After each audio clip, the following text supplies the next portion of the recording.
Assalamualaikum warahmatullahi wabarakatuh. Kami dari kumpulan A ingin membentang tajuk iaitu teori kognitif disonan. Okey, ini merupakan ahli-ahli kumpulan kami yang diketuai oleh Encik Azman Bakri, seterusnya Cik Intan Amira, dan seterusnya saya Anim Nabila binti Ahmad, dan yang terakhir adalah Cik Nirosha. Saya mulakan dengan pendahuluan. Sejak coronavirus ataupun dikenali sebagai virus COVID-19 melanda negara Malaysia, banyak perubahan yang dialami oleh negara, penduduk, pekerjaan dan kehidupan seharian kita. Pelbagai tindakan yang diambil oleh pihak kerajaan untuk membendung wabak daripada terus merebak. Oleh disebabkan itu, teori yang sesuai digunakan untuk membincangkan apa yang telah berlaku di dalam negara Malaysia ialah teori kognitif disonan. Kita beralih pula kepada sejarah dan konsep. Leon Festinger 1957 memperkenalkan teori kognitif disonan ini berasaskan bidang psikologi, dan teori ini mengenai cara pemikiran, dan teori ini juga mempunyai 3 elemen di mana elemen-elemen berkenaan saling berhubung dalam 3 cara, iaitu pertama adalah hubungan tak relevan di antara satu sama lain. Yang kedua, hubungan disonan merupakan hubungan yang tidak konsisten. Dan yang ketiga, hubungan konsonan iaitu hubungan yang konsisten di antara satu sama lain. Hubungan tak relevan ini tidak menimbulkan sesuatu reaksi pada seseorang. Manakala hubungan disonan pula, hubungan yang mengakibatkan perasaan aneh, tidak senang, janggal dan sebagainya. Dan yang terakhir, hubungan konsonan pula adalah hubungan yang menyebabkan wujudnya perasaan puas, senang, bahagia dan memahami. Okey, seperti anda semua lihat, proses dari kognitif disonan tidak konsisten sikap, dia menghasilkan dan bermula dari, dia menghasilkan juga, dan rasa tidak puas hati yang dikurangkan oleh perubahan yang bergerak.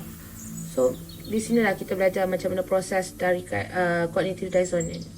Seterusnya kita beralih kepada andaian, iaitu teori ini juga jelas bagaimana kepercayaan ataupun keyakinan dan tingkah laku dapat merubah sikap seseorang, dan ini merupakan andaian dari teori kognitif disonan. Yang pertama, manusia mempunyai hasrat bersesuaian dengan keyakinan, sikap dan tingkah laku. Disonansi merupakan hasil dari psikologi yang tidak sepadan ataupun jiwa manusia.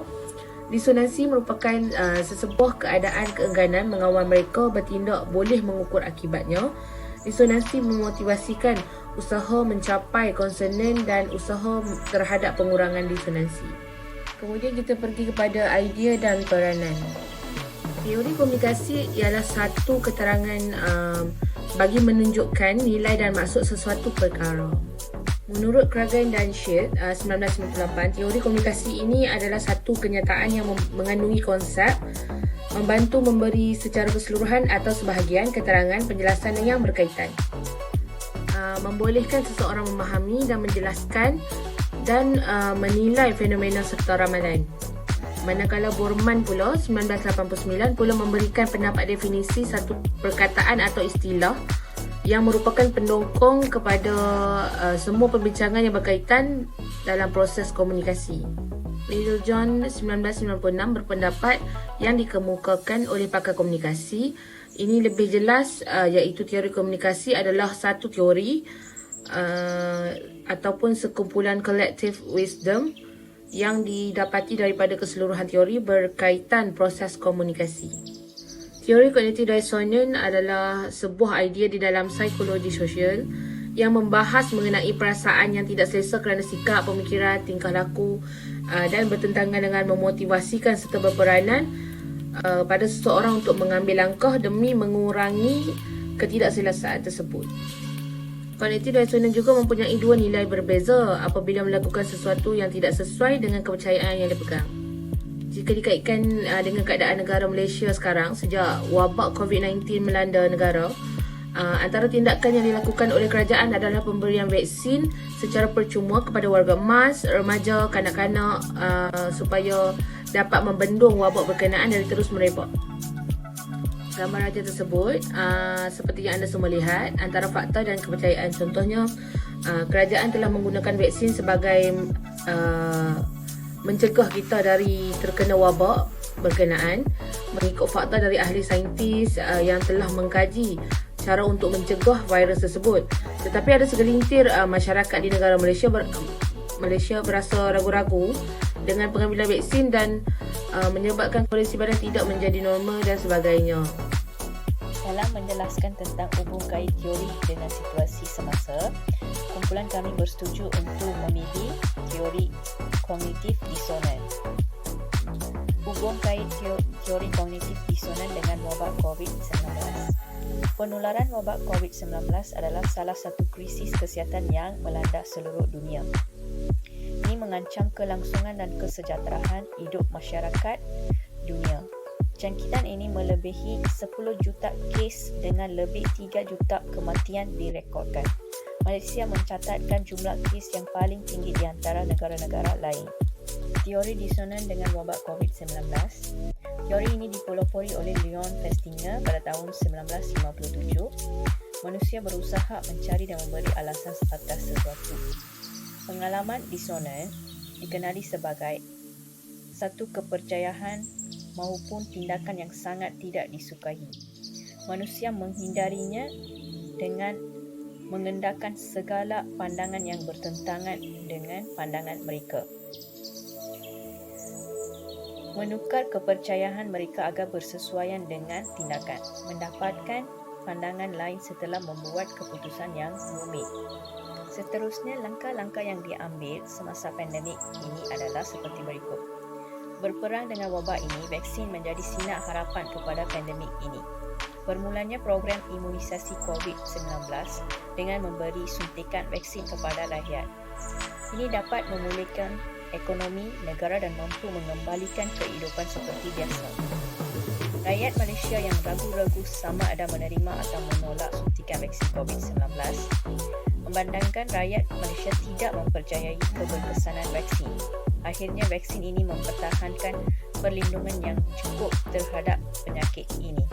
Kerajaan juga meneruskan langkah-langkah pencegahan seperti berikut. Antara langkah-langkah yang berikut adalah penjarakan fizikal, memakai pelitup muka, kerap mencuci tangan dan juga mengamalkan etika bersih atau batuk yang betul. Akhirnya, kerajaan dapat menangani dengan melakukan program atau kempen tentang isu pemberian vaksin ini.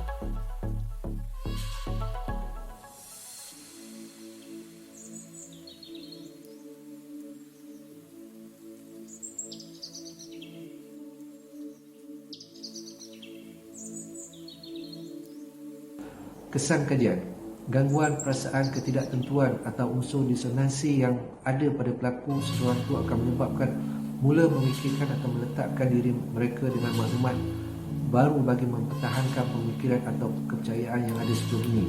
Kemungkinan, possibility, memikirkan pilihan atau andaian yang baru serta menarik. Elemen yang diutamakannya berserta dengan situasi atau perkara yang ditolaknya adalah konsonan terhadap kognitif dengan bersandarkan gerak hati atau sesuatu yang boleh diterima oleh akal. Sebaliknya, elemen yang ada pada pelaku tersebut menganggap situasi atau perkara yang sukar diterima beserta elemen yang menyenangkan tetapi tidak diambil adalah dikategori sebagai disonansi dengan kognitif pelaku berkenaan.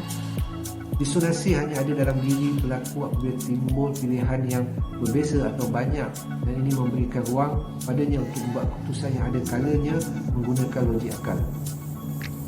Disebabkan sikap atau tingkah laku yang bertentangan yang ada pada pelaku tersebut, berlakulah unsur seperti tekanan, ugutan dan juga pembujukan. Dengan pelbagai cara sekalipun, ianya bukanlah di dalam kerelaannya. Usaha untuk mendorong seorang pelaku itu memikirkan semula atau mengubah sikap dan tingkah lakunya. Akhirnya, apa yang dirumuskan terhadap teori dari segi kekurangan atau kelemahannya ialah ianya amat luas tafsiran serta andaiannya dan menjadi amat kompleks untuk dinilaikan dan menilai sesuatu itu tanpa bantuan luar dianggap oleh pelaku adalah lebih mudah dan selesa. Kritikan teori.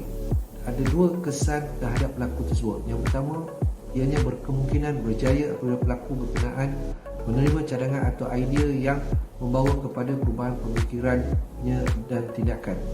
Yang kedua, menolak pendapat baru bersandarkan justifikasi lain bagi mengukuhkan pegangannya.